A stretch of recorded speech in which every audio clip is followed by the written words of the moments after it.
नमस्कार प्यारे विद्यार्थियों। अपनी हिंदी की शिक्षण विधियां चल रही थी और मैंने जैसे आपसे वादा किया था कि सब शिक्षण विधियां 26 की 26 आपको करवाऊंगा और 26 के बाद में 7 जो खेल विधियां हैं वो भी आपको करवाऊंगा। उसके बाद में जैसे शिक्षण विधियां लगभग तो अपनी कंप्लीट हो चुकी हैं, अब छोटी छोटी शिक्षण विधियां रही हैं जिनमें आज हम पढ़ेंगे। और जिनमें पहली विधि हम पढ़ रहे हैं आज फोनेटिक मेथड, फोनेटिक यानी ध्वनि साम्य विधि, यानी ध्वनि साम्य विधि। इस विधि के जो प्रवर्तक हैं वो है माइकल शेमर। आपको ये प्रश्न पूछ सकता है कि फोनेटिक मेथड है इस विधि को क्या बोलते हैं, तो फोनेटिक जो मेथड है उसे बोलते हैं ध्वनि साम्य विधि। इस विधि के जो प्रवर्तक हैं वो है माइकल शेमर। याद रह जाएगा आपको। तो ऐसे याद कर सकते हो कि फोन जो होता है, फोन में क्या होता है, माइक होता है। ये देखो इसमें नाम आया ना माइक, फोन में क्या होता है, माइक होता है। ऐसे याद कर सकते हो तो माइकल। और अगर ये ना दे कि ध्वनि साम्य दे दे तो ऐसे याद कर सकते हो ध्वनि जो होती है, ध्वनि आदमी कब हो जाती है बंद, जब आदमी मर जाता है तब ध्वनि क्या हो जाती है, बंद हो जाती है। तो ऐसे भी याद कर सकते हो मरने के बाद ध्वनि क्या हो जाती है, बंद हो जाती है। तो देखिए क्या लिखा है कि जिस विधि में स्वर व वर्ण को सिखाया जाए वो क्या कहलाएगी, ध्वनि साम्य विधि कहलाएगी। जिसमें सबसे पहले आपको नाम ही देख लो, ध्वनि दिया है। ध्वनि का अर्थ होता है स्वर, यानी बालक को स्वर सिखाने। और स्वर कैसे सिखाने, वो स्वर सिखाओ जो साथ में क्या हो, सब उन स्वरों से बड़े शब्द सिखाओ जो साथ में एक जैसे दिखते हो, ठीक है ना। तो जिस विधि में स्वर या वर्ण को सिखाया जाए यानी ध्वनि का ज्ञान दिया जाए वो कौन सी विधि है, ध्वनि साम्य विधि है। इस विधि में क्या कहते थे, बालक को भाषा ज्ञान कराते समय सर्वप्रथम ध्वनि का ज्ञान करवाया जाता है। सबसे पहले आपको ए नार से लेके अह खाली तक सिखाना है, क्या कबूतर नहीं सिखाना है। पहले सबसे पहले ध्वनि का ज्ञान करवाना है बालक को, स्वरों का ज्ञान करवाना है। तो सबसे पहले स्वर सिखाया जाता है। और कौन से स्वर, जो ध्वनि की समानता रखने वाले वर्णों को एक साथ सिखाया जाता है, जो इक्वल हो, एक जैसी ध्वनि देते हैं उन शब्दों को। जैसे अगर बात करें एग्जाम्पल की बात करें, एग्जाम्पल की अगर बात करें तो जैसे कर्म, अब देखो धर्म, गरम, चरम, है ना। ये इस तरह के जो शब्द हैं, एक जैसी ध्वनि वाले जो शब्द हैं वो शब्द पहले सिखाए जाते हैं। जैसे अब सीधा कह देंगे कम, गम, ठीक है, खम, चम, छम और जम। इस तरह ये जब बालक को एक जैसी ध्वनि सिखाई जाती है तो बालक उस ध्वनि को बहुत जल्दी याद कर लेता है, क्योंकि उसे एक गाने के रूप में मिल जाता है। तो वो ऐसे याद कर लेगा, कम गम छम, कम गम खम, यानी इसमें उसे याद हो जाएगा कि इसमें मैं की आवाज आ रही है, ए की आवाज आ रही है। जैसे काम, गाम, खाम, चाम, छाम, जाम, जाम, आ की आवाज आ रही है। तो यानी स्वरों का ज्ञान करवाया जाता है बालक को। और वो कैसे स्वर जो एक जैसे हो, ध्वनि की क्या रखते हो, समानता रखते हो, ठीक है। ये बात क्लियर हुई। ध्वनि साम्य विधि के प्रवर्तक कौन है, माइकल शेमर। इसको याद किया, फोन में क्या होता है, माइक होता है। ऐसे आना रहे तो ध्वनि कब बंद हो जाती है, आदमी मर जाता है। इसमें वर्णों को सिखाया जाता है, ठीक है। अब अगर बात करें इन वर्णों को कैसे बोला जाता है, इन वर्णों का उच्चारण कैसे करना है आपको, इन वर्णों के अंदर भिन्नता क्या है। जैसे एक जैसी आवाज आती है, उन स्वरों में भिन्नता क्या रहती है, ठीक है। तो उच्चारण करना, इससे बालक का उच्चारण क्या हो जाएगा, शुद्ध हो जाएगा। वो बालक भिन्नता करने लग जाएगा। जैसे अगर बात करें ई और ई, ये बोलने में एक जैसे हैं, परंतु जब उसे आप इस तरह के शब्द दोगे, एक जैसे शब्द, तो वो उन स्वरों को भेद करना सीख जाएगा, ठीक है। जैसे ऊ, ए, ऐ, ओ, औ, ये जो है समान ऐसे शब्द इनको लगातार मिलेंगे तो उन शब्दों में, उन वर्णों में, उन विचारों में वो क्या करने लग जाएगा, भेद करना प्रारंभ कर देगा। इसीलिए इस विधि का नाम लग दिया ध्वनि साम्य विधि, ठीक है। तो इस विधि के गुण की बात करते हैं कि इस विधि के गुण क्या हैं। तो मुझे तो ये विधि सबसे बढ़िया लगती है। प्राइमरी क्लास में जब बच्चों को पढ़ाते हैं तो इस विधि से बहुत अच्छी तरह से बालक पढ़ते हैं और बालकों के लिए तो खेल बन जाता है, क्योंकि एक जैसी ध्वनि जब बालक सीखते हैं तो वो क्या बन जाता है, खेल बन जाता है। देखो तो इसके गुण क्या हो सकते हैं। देखो इस विधि से शब्दों जो अपन सिखाएंगे तो उन पे पकड़ बढ़ेगी कि नहीं बढ़ेगी। शब्दों, वाक्यों की ध्वनियों या शब्दों की ध्वनियों, वाक्यों की ध्वनियों, ठीक है, पर अधिक ध्यान दिया जाता है। पहला तो यही है ध्यान, कि इस विधि में जैसे मैंने आपको बताया कर्म गरम सर्व, तो इसमें एक कर्म रिदम हो गया, बालक को शब्दों का ज्ञान हो गया कि क्या दो अक्षरों का जोड़, पहले शुरू में 2 अक्षरों वाले, फिर 3 अक्षरों वाले, फिर 4 अक्षरों वाले, एक जैसी ध्वनि वाले। मेन बात ये ध्यान रखनी है कि एक जैसी ध्वनि हो, तो पहला गुण तो इसका यही है। फिर 2 नंबर की बात करें कि अगर बालक इस तरह पढ़ता है तो बालक में क्या आ जाता है, शुद्ध उच्चारण, उच्चारण व अक्षर विन्यास। अक्षर विन्यास का अर्थ है कि अक्षर की बनावट और अक्षर की मात्राओं का ज्ञान उसे क्या हो जाता है, तो ये हो जाएगा कि उच्चारण व अक्षर विन्यास का बालक को क्या हो जाता है, अभ्यास हो जाता है। वो बार बार इस तरह करेगा तो एक जैसी ध्वनि को पढ़ेगा तो उसे अभ्यास होगा, ठीक है ना। तो उच्चारण करेगा बार बार तो शुद्ध उच्चारण होगा, ठीक है। 3 नंबर की बात करें, इसमें जो अपने भाषा के 4 कौशल हैं उसमें सिर्फ किसका विकास होता है, वाचन कौशल का विकास संभव है। इसमें किसका, वाचन कौशल का विकास, क्योंकि वो बोलता है तो उसका शुद्ध उच्चारण निकलता है, तो वाचन कौशल का विकास हो जाता है, ठीक है। नंबर 4 की बात करें तो ये वैज्ञानिक विधि है, मनोवैज्ञानिक नहीं, ये वैज्ञानिक विधि है। ओनली इतना ध्यान रखना है कि कोई बालक किसी शब्द में अड़ रहा है तो उससे मिलता जुलता शब्द दे दिया जाए तो बालक उस शब्द को क्या कर लेता है, याद कर लेता है। परंतु ध्यान रखना, हिंदी में ये विधि साथ में उपयोगी तो है, परंतु उससे ज़्यादा कहाँ उपयोगी है, उससे ज़्यादा ये अंग्रेजी भाषा में सबसे ज़्यादा उपयोगी काम में आती है। अंग्रेजी भाषा के शब्दकोश, अंग्रेजी भाषा के शब्दकोश इसी विधि पर आधारित है, इसी विधि पर आधारित है। अब कैसे आधारित है, मैंने आपको पहले भी बताया था। जैसे इंग्लिश में एक वर्ण के लिए बहुत सारे शब्दों का प्रयोग किया जाता है, जैसे BUT बट, PUT अब क्या बोलोगे, पुट, यहाँ ऊ की आवाज दे रहा है, यहाँ ए की, बट ए की आवाज आ रहा है। तो ये जब बालक को सिखाया जाता है अंग्रेजी में तो इस मेथड से सिखा सकते हैं। तो ये ध्वनि साम्य विधि है, परंतु देखने में एक जैसे ध्वनि क्या निकल रही है, अलग, तो वहां भी ये विधि क्या कर सकते हैं, उपयोग में ला सकते हैं। तो ये इसके गुण हो गए। अब अगर बात करें भाषा के दोष की, कि इसके दोष क्या हैं, भाषा के दोष क्या हैं, भाषा के दोष, इसके अंदर इस विधि के दोष क्या हैं। तो देखो, इसमें भाषा के सभी अंगों का विकास नहीं होगा, भाषा के सभी अंग, बोलना, सुनना, पढ़ना, लिखना, मौखिक, लिखित, सभी अंग नहीं पढ़ा सकते। इस विधि से भाषा के जितने भी अंग हैं वो नहीं पढ़ा सकते, पर मौखिक, लिखित नहीं पढ़ा सकते, क्योंकि हम सिर्फ इससे कुछ सीमित दायरे में ही अध्ययन करवा सकते हैं। ऐसा नहीं है संज्ञा से मिलते जुलते शब्द करवा देंगे, नहीं, ऐसा नहीं हो सकता। पूरी व्याकरण नहीं करवा सकते, ठीक है ना। तो ये इस भाषा का पहला ही दोष है कि भाषा के सभी अंगों का विकास नहीं होता। 2 नंबर की बात करें तो यह विधि अध्यापक, ध्यान रखना, ये विधि अध्यापक यानी शिक्षक।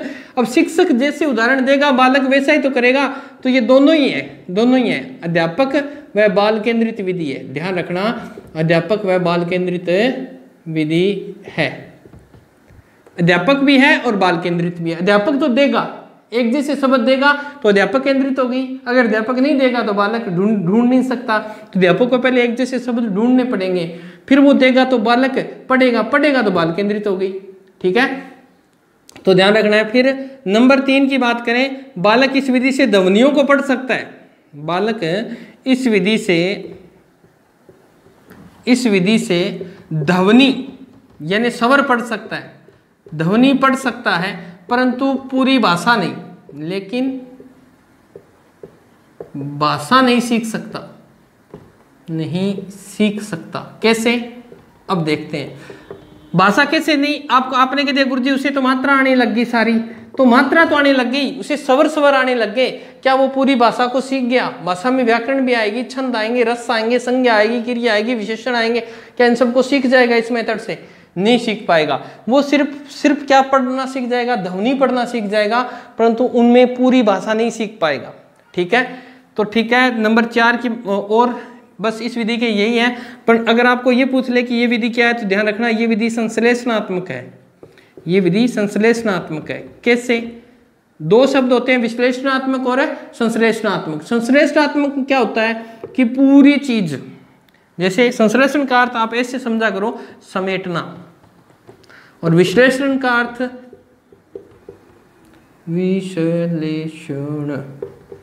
विश्लेषण का अर्थ होता है, वी से याद कर लो विस्तार, इसमें पूरी डिटेल से याद करवाया जाता है, पूरे उसके शब्द कैसे बनता है, ये किस में है, इसमें कौन सी संज्ञा है, वो विश्लेषण। इसका अर्थ होता है कि एक जैसे शब्द, अर्थात तो आपने क्या कर दिया, संकुचित कर दिया, अब उसे एक जैसे शब्दों का ज्ञान दिया जाएगा, इसीलिए इस विधि को संश्लेषण विधि भी कह सकते हो। संश्लेषणात्मक है, शब्दों को एक जैसे शब्द दे दिया आपने, अर्थात आपने कोई भी नियम नहीं बताकर उसे सिर्फ इतना बता दिया, चरम गर्म ध्रम, यानी जब ये मात्रा आएगी तो बेटा इस तरह की आवाज आएगी, इसीलिए इस विधि को क्या क्या बोल देते हैं, संश्लेषणात्मक विधि बोल देते हैं। अब अगर बात करें नेक्स्ट विधि की,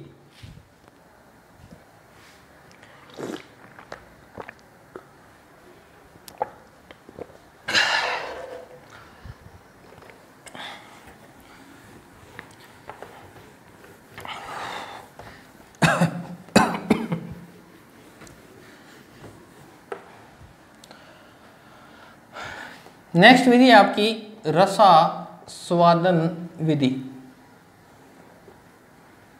जैसा कि नाम से है, इसमें शब्द तोड़ लो, दो शब्द है, रस, ठीक है, आस्वादन, यानी आपको बालक को क्या कराना है, रस की अनुभूति करवानी है। आप जब कोई भी पाठ पढ़ाएं और पाठ में जब कविता पढ़ाई जाएगी तो बालक को उसे रस आना चाहिए, उसे आनंद आना चाहिए, और उसके लिए ये विधि बनाई गई है, ठीक है। तो इसमें आप ऐसे याद, इसकी डेफिनेशन में देखें, जब कोई भी रचना का अर्थ है कविता, जब कोई रचना, रस हमेशा ध्यान रखना, पाठ में कभी रस नहीं मिलता, पाठ में कहानी, कविता, कहानी, नाटक, एकांकी, इनमें रस नहीं, कविता में रस मिलता है ओनली, कविता में भाव सौंदर्य होता है। तो ध्यान रखना, जब कोई रचना, ब्रैकेट में लिख रहा हूं कविता,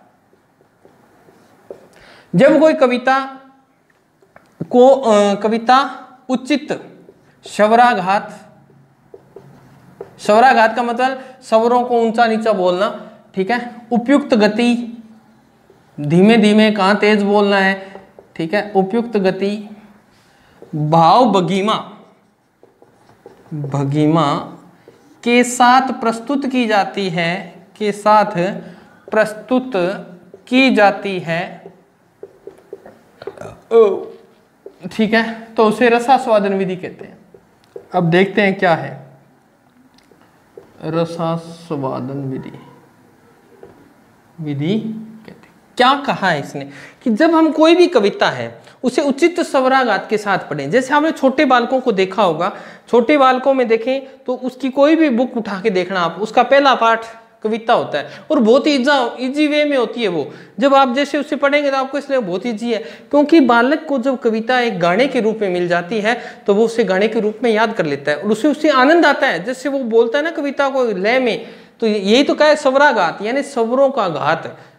अब जैसे खूब लड़ी मर्दानी वो तो झांसी वाली रानी थी, एक तो ऐसे बोला खूब लड़ी मर्दानी जैसे झांसी वाली रानी थी, यानी स्वरों को कहां पर मध्यम लेना है, कहां पर तेज करना है, ठीक है ना, तो वही है स्वराघात। उपयुक्त गति, यानी कहां एक ऐसा नहीं है कि आपने एक रिदम पकड़ लिया जोर जोर से बोलने लगे, नहीं, उपयुक्त गति होनी चाहिए, कहां कम होना है, कहां डाउन होना है, ठीक है। और भाव भंगिमा, क्या उसका भाव है, ठीक है, क्या बालक में जोश आना चाहिए। रोने वाली कविता है तो बालक इमोशनल होना चाहिए, जोश देशभक्ति की कविता है तो उसमें जोश आना चाहिए, यानी वो क्या है भाव भंगिमा के साथ प्रस्तुत की जाती है, उसे क्या कह देते हैं, ये कह देते रसास्वादन विधि कह देते हैं, ठीक है। अब ध्यान रखना है, इसके अंदर बता रहा हूं आगे कि जब कविता, यानी कोई भी कविता आप पढ़ रहे हो, जब कविता अपना मूल भाव समझते हो कि जिस उद्देश्य से कविता लिखी गई उस उद्देश्य को छोड़ दे, मूल भाव को छोड़कर, जब कविता मूल भाव को छोड़कर केवल शब्दों के रस को ग्रहण करती है, उसे भी रसास्वादन विधि कह सकते हो आप, ठीक है। क्या कह दिया इसने, कविता अपना मूल भाव, आपने कविता लिखी, आपने अमिताभ बच्चन जी के उनके पिता की हरिवंश राय बच्चन की एक कविता थी, कौन सी थी कि चिंटी जब पहाड़ पर चढ़ती है, ठीक है ना, कभी हार नहीं माननी चाहिए। यानी आपने वो कविता पढ़ी, उसका आपने मूल भाव ही नहीं लिया। उसका अर्थ ये था कि आपने कभी उसका मूल भाव नहीं लिया, आपने सिर्फ उसके कुछ शब्दों को पकड़ लिया और उन शब्दों को आपने रट लिया। कोई भी कविता ले लीजिए कि बातें करने से बेड़ा पार नहीं होता, है ना, एक कविता ऐसे, बातें करने से कभी बेड़ा पार नहीं होता, ठीक है, और बिना नीम की कभी जीवन का आधार नहीं होता, इस तरह की कविता। आपने उसका वो नहीं पकड़ा। उसका ये मूल भाव ये है कि मेहनत करो, मेहनत के बिना कुछ नहीं है। यानी आपने उसके मूल भाव को छोड़ दिया, परंतु उसके शब्दों को क्या कर लिया, ग्रहण कर लिया, और शब्दों में आपको क्या आने लग गया, रस आने लग गया। खूब लड़ी मर्दानी वो तो झांसी वाली रानी थी, अब ये देखो खूब लड़ी मर्दानी, आपने उससे कोई कुछ लेना देना नहीं है, यानी उसमें देशभक्ति है कि नहीं है, परंतु आपको ये याद है कि लक्ष्मी बाई पे लिखी हुई है, यानी आपने उसके शब्दों को क्या कर लिया, पकड़ लिया, ठीक है। तो इस कविता की अगर बात करें कि ये जो रसास्वादन विधि है ये कहाँ काम आती है, तो ध्यान रखना ये प्राथमिक स्तर पर भी काम आती है, प्राथमिक स्तर पर भी काम आएगी और माध्यमिक स्तर पर भी काम आएगी। ये विधि दोनों हर जगह कैसे काम आएगी वो देख लेते हैं। प्राथमिक स्तर पे जो बालक होते हैं, छोटे छोटे बालक होते हैं, छोटे बच्चे जो होते हैं, वो इस विधि से क्या करते हैं, छोटे छोटे पाठ, बाल पाठ, ठीक है, बाल पाठ कह दो या बाल गीत कह दो, ठीक है, बाल गीतों के माध्यम से प्राथमिक स्तर पर इस विधि से क्या करवाया जाता है, बच्चे को शिक्षण करवाया जाता है। होता है कि नहीं होता, छोटे छोटे पाठ होते हैं, बड़े इंटरेस्टिंग पाठ होते हैं। कविता में भालू का पाठ दे देंगे, मछली का पाठ दे देंगे, यानी जीवों का पाठ दे देंगे, और बच्चे जब अट्रैक्ट होते हैं तो प्रकृति की तरफ अट्रैक्ट होते हैं, उन्हें लगता है कि प्रकृति बात करती है, उन्हें ऐसा रस आना चाहिए। वो जैसे मछली जल की रानी है, जीवन उसका पानी है, हाथ लगाओ डर जाएगी, बाहर निकालो मर जाएगी। अब उसे मछली बहुत ही अपने जैसी लगती है कि मैं नाजुक हूँ, वैसी मछली नाजुक है, अर्थात वो उस गीत को याद कर लेता है और उसे उससे रस की अनुभूति होती है। ट्विंकल ट्विंकल लिटिल स्टार, तो यानी उसे आनंद आता है। और माध्यमिक स्तर की अगर बात करें, माध्यमिक स्तर पे क्या होता है, माध्यमिक स्तर पे सिर्फ आपको अर्थबोध करवाया जाता है। माध्यमिक स्तर पर इस विधि से कविता का आपको क्या करवाया जाता है, अर्थबोध करवाया जाता है। एक एक लाइन के अंदर जो शब्द हैं उनका अर्थ बताकर इस विधि का प्रयोग किया जाता है। नहीं किया जाता तो आप बता दो। इसमें प्रत्येक शब्द का अर्थ बताया जाएगा। कोई भी अध्यापक आया, उसने कोई भी कविता ली, वो आपको पढ़ाना जब शुरू करेगा तो प्रत्येक लाइन का अर्थ बताएगा, प्रत्येक शब्द का अर्थ बताएगा जो उस लाइन में आए हैं। तो यहाँ पर तो सिर्फ अर्थबोध के लिए है, और यहाँ पर ध्यान रखना है छोटे बालकों के लिए, रसास्वादन के लिए है, ठीक है ना। और वो भी कैसे, पाठ गीत यानी बाल गीत होते हैं, पाठ के अंदर बाल गीत जो कविता के रूप में आते हैं उन्हें याद करवाने के लिए, बालकों को मनोरंजन के लिए याद करवाया जाता है। अगर इसकी बात करें तो ये विधि उपसंहार विधि है। सारी विधियां एक तरफ और ये विधि एक तरफ है, ये उपसंहार विधि है। उपसंहार क्या होता है, आपने देखा होगा, आपने निबंध लिखते थे, उसमें पहले प्रस्तावना क्यों बनाया जाता, लास्ट में आप उसका क्या दे देते थे, सार देते थे। तो ये विधि क्या है, सारी देती है। पूरा पाठ पढ़ा दिया और बालक ने जो कविता का भाव था उसको ग्रहण कर लिया और उसे रस के रूप में याद कर लिया, अर्थात वो क्या हो गई, उपसंहार हो गई। अर्थात ये विधि क्या है, उपसंहार विधि है। इसमें कविता को सामान्य रूप से पढ़ाकर उसे रस की अनुभूति तक पहुंचाया जाता है, ठीक है। कविता को सामान्य रूप से याद करवाकर, ठीक है, पाठ के रस अर्थात आनंद, अर्थात आप इसे कह सकते हो भाव तक पहुंचाया जाता है। समझ में आगे होगी। रसास्वादन विधि मेन याद रखना है, कविता के अंदर जो भी पाठ है कविता का पूरा सार याद करवाना है। उस विधि में कविता में क्या चीज आई, कविता का क्या उद्देश्य था, कविता क्यों बनाई जाती है, कविता के अंदर क्या बात कहना चाहता था कवि। बड़े स्तर पर, माध्यमिक स्तर पर उसे एक एक चीज याद होनी चाहिए, और प्राथमिक स्तर पर उसे सिर्फ गाने याद करवा दिए जाए, बाल गीत याद करवा दिए जाए, उसे रस आना चाहिए कैसे भी आए। और बड़े बालकों को रस हमेशा कविता का अर्थ ग्रहण करने पर ही आता है। अब देखते हैं इस विधि के गुण क्या हैं और इस विधि के दोष क्या हैं।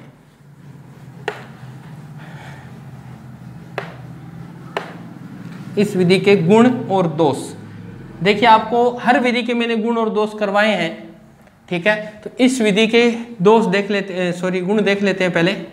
इस विधि के गुण, रसास्वादन विधि के गुण क्या हैं। तो देखो, इसमें शिक्षार्थी जो भी शिक्षा ग्रहण करता है बालक, शिक्षार्थियों को विषय में रुचि उत्पन्न होती है। अगर अपन बालक को इस विधि से पढ़ाते हैं तो बालक को इस विधि, कोई भी सब्जेक्ट हो जिसमें कविता हो, आप कोई भी लैंग्वेज ले सकते हो, पंजाबी है, गुजराती है, मराठी है, इंग्लिश है, राजस्थानी, कविता के अंदर बालक को विषय के अंदर क्या हो जाएगी, रुचि उत्पन्न हो जाएगी, क्योंकि उसे आनंद आएगा। और जब आनंद आता है तो बालक को ज्यादा याद होता है। एक तो पहला। 2 नंबर की बात करें, जब उसे आनंद आ रहा है तो उसके अंदर कौन सा विकास हो रहा है, तो बालक में भावात्मक विकास होता है। ठीक है। 3 नंबर की बात करें, क्योंकि बालक जब कविता में रस लेता है तो छात्र को यति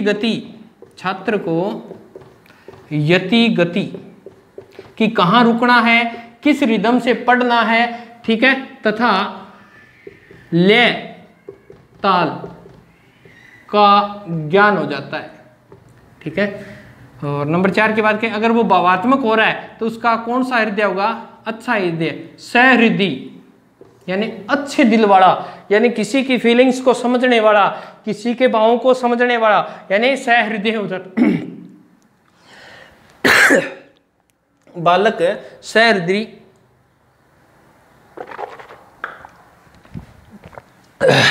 सहृदय हो सकता है, सहृदय बनता है कि भाषा, जब बालक में भावों का विकास होगा तो बालक एक अच्छे हृदय वाला बन जाएगा। ठीक है। ये इसके गुण थे। दोष की बात करें, दोष इसमें एक ही है कि बालक जो चीज ग्रहण कर रहा है ना, वो मुख्य ग्रहण नहीं कर रहा, वो सिर्फ रस को यूज कर रहा है, कविता का जो मूल भाव है उसको छोड़ रहा है, अर्थात गौण अर्थ ग्रहण कर रहा है। तो इसमें क्या होता है, शिक्षण की मूल भावना अर्थात मूल भावना करता है, मूल अर्थ को तो ग्रहण करता ही नहीं, मूल अर्थ क्या हो जाता है, इसमें गौण हो जाता है, यानी उसका मुख्य अर्थ न ग्रहण करके वो सिर्फ उसका सार याद करता है, उसमें रस आता है, भावों का माध्यमिक स्तर पे तो हो जाता है, परंतु प्राथमिक स्तर पे सिर्फ उसे गौण के रूप में लेता है। ठीक है ना। फिर अगर बात करें तो ये विधि व्याकरण, क्या इस विधि से व्याकरण पढ़ाई जा सकती है, इस विधि से व्याकरण का ज्ञान दिया जा सकता है, नहीं, साहित्य इसका दिया जा सकता है। तो ध्यान रखना, व्याकरण का ज्ञान नहीं दे सकते, परंतु साहित्य के जो अन्य अंग हैं कि उपेक्षा कर दी जाती है। ध्यान रखना, पेपर में एक बार यही आया था, ये 2 शब्द हैं आपकी, अपेक्षा और उपेक्षा। अब दोनों शब्द एक जैसे हैं देखने में, परंतु दोनों का अर्थ है, उपेक्षा का अर्थ तो आप ये मान के चले निरादर या हटा दिया जाता है, इसका अर्थ होता है इच्छा, आप चाहते हैं, और इसका अर्थ है आप नहीं चाहते। तो इसमें क्या कर दिया जाता है, साहित्य के अन्य अंग हैं, रस छंद अलंकार, उनको क्या कर दिया जाता है, हटा दिया जाता है। आपको सिर्फ कविता का रस करवाया जाता है, आपको कोई नहीं बताया जाता इसमें अनुप्रास अलंकार है। अगर ऐसा करेंगे तो बालक में बोरियतता आएगी और वो उस मूल भाव जो कविता याद करा था उसको ही क्या कर देगा, छोड़ देगा। तो व्याकरण या साहित्य के अन्य अंगों की क्या कर दी जाती है, उपेक्षा कर दी। और पेपर में ये शब्द आया था, उपेक्षा की जगह क्या कर दिया जाता है, अपेक्षा शब्द दे दिया था। तो ये ध्यान रखना, थोड़ा सा ये ध्यान रखा करो, छोटे छोटे शब्द हैं इनको ध्यान में रखा करो।